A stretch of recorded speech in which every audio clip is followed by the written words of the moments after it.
ಅದರೊಟ್ಟಿಗೆ ನಮ್ಮಲ್ಲಿ ಏನಾಗಿತ್ತು, ಭೀಮಣ್ಣನವರ ಈ ಜನಪರವಾದಂಥ ಒಂದು ಕಾಳಜಿ, ಜನರಿಗೆ ವ್ಯವಸ್ಥೆ ಮಾಡಿಕೊಡ್ಬೇಕು, ಅಥವಾ ಆರ್ ಎಂ ಹೆಗಡೆಯವರು ನಮ್ಮ TMSನಲ್ಲಿ ನಿರ್ದೇಶಕ ಮಂಡಳಿಯವರ ನಿರ್ದೇಶನ ಇದ್ದರೂ ಸಹಿತ ಜನರಿಗೆ ಸ್ಪಂದಿಸುವಂಥ ಒಂದು ಮನಸ್ಥಿತಿ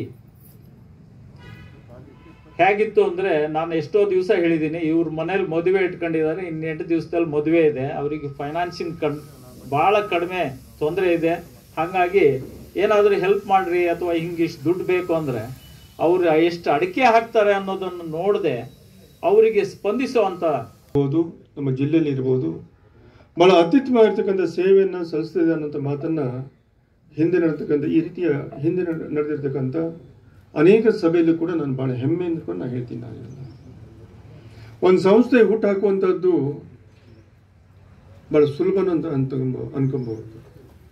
ಹಲವಾರು ಸದಸ್ಯರ ಜೊತೆ ಸೇರಿ ಹಲವಾರು ಸೇರೋ ಹಣವನ್ನು ಕ್ರೋಢೀಕರಣ ಮಾಡೋದ್ರ ಮುಖಾಂತರ ಆ ಸಂಸ್ಥೆಯನ್ನು ಪ್ರಾರಂಭ ಮಾಡಿ, ಆ ಸಂಸ್ಥೆಯನ್ನು ಯಾವ ಉದ್ದೇಶಕ್ಕಾಗಿ ನೀವು ಪ್ರಾರಂಭ ಮಾಡಿದ್ರಿ, ತೆರೆದಿದ್ರಿ, ಅದು ನಿರಂತರವಾಗಿ ಆ ಭಾಗದ ಜನಗಳಿಗೆ ನಿಮ್ಮ ಸದುದ್ದೇಶಗಳು ಏನು ಇದಾವೋ ಅವು ಎಲ್ಲವೂ ಕೂಡ ಕಾರ್ಯರೂಪಕ್ಕೆ ಬರಬೇಕಾದ್ರೆ ನಿಮ್ಮಲ್ಲಿರ್ತಕ್ಕಂಥ ತಾಳ್ಮೆ, ಸಹನೆ ಮತ್ತು ಅಲ್ಲಿರ್ತಕ್ಕಂಥ ಸಿಬ್ಬಂದಿಗಳು, ಇವತ್ತು ಸೆಕ್ರೆಟರಿಗಳು ಇರ್ಬೋದು, ಸಂಬಂಧಪಟ್ಟ ಸಿಬ್ಬಂದಿಗಳು, ಕ್ಲರ್ಕ್ಗಳು ಇರ್ಬೋದು, ಅವರೆಲ್ಲರೂ ಕೂಡ ಪ್ರಾಮಾಣಿಕ ಸೇವೆ ಭಾಳ ಅತ್ಯಮೂಲ್ಯ ಅನ್ನುವಂಥದ್ದನ್ನು ನಾನು ಭಾಳ ಒತ್ತಿ ಹೇಳಿ ಮುಖಾಂತರ ಇವತ್ತು ಆಲದ ಮರ ಚಿಕ್ಕದಾಗಿರುತ್ತೆ. ಅದು ಚಿಕ್ಕದಾಗಿರ್ತಕ್ಕಂಥ ಆಲದ ಮರ ಬೆಳೆದು ದೊಡ್ಡದಾಗುತ್ತೆ. ಇದು ಹಲವಾರು ರಂಬೆ ಕೊಂಬೆಗಳು ದೂರ ಹೋಗ್ತವೆ. ಈಗ ಹಲವಾರು ರಂಬೆಗಳು ದೂರ ಹೋದಾಗ ಇನ್ನೊಂದು ಬೇರೆ ಬರುತ್ತೆ. ಅದು ಅಂದರೆ ಅದಕ್ಕೆ ಆಶ್ರಯ ಕೊಡುತ್ತೆ.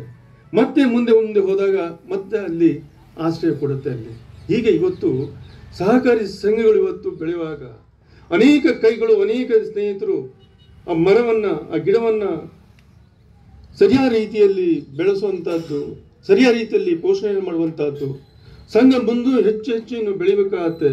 ಅದಕ್ಕೆ ನಮ್ಮೆಲ್ಲರ ಸಹಕಾರ ಆ ಸಂಘಕ್ಕೆ ಅವಶ್ಯಕತೆ ಇದೆ ಅಂತ ಮನವರಿಕೆ ಏನು ಬರಬೇಕಾದ್ರೆ, ಆಲದ ಮರ ಯಾವ ರೀತಿಯಲ್ಲಿ ಬೆಳೆಯುತ್ತೋ, ಯಾವ ರೀತಿಯಲ್ಲಿ ಮರದ ಕೊಂಬೆಗಳಿಗೆ ರಕ್ಷಣೆ ಕೊಡುತ್ತೋ, ಆ ರೀತಿಯಲ್ಲಿ ತಾವುಗಳು ಕೂಡ ಷೇರುದಾರ ಇರ್ಬೋದು, ಡಿಪಾಸಿಟ್ ಇಟ್ಟಂತ ಇರ್ಬೋದು, ಅವೆಲ್ಲರ ಸಹಕಾರ ಭಾಳ ಅತ್ಯುತ್ತಮವಾಗಿರುತ್ತೆ ಅದು.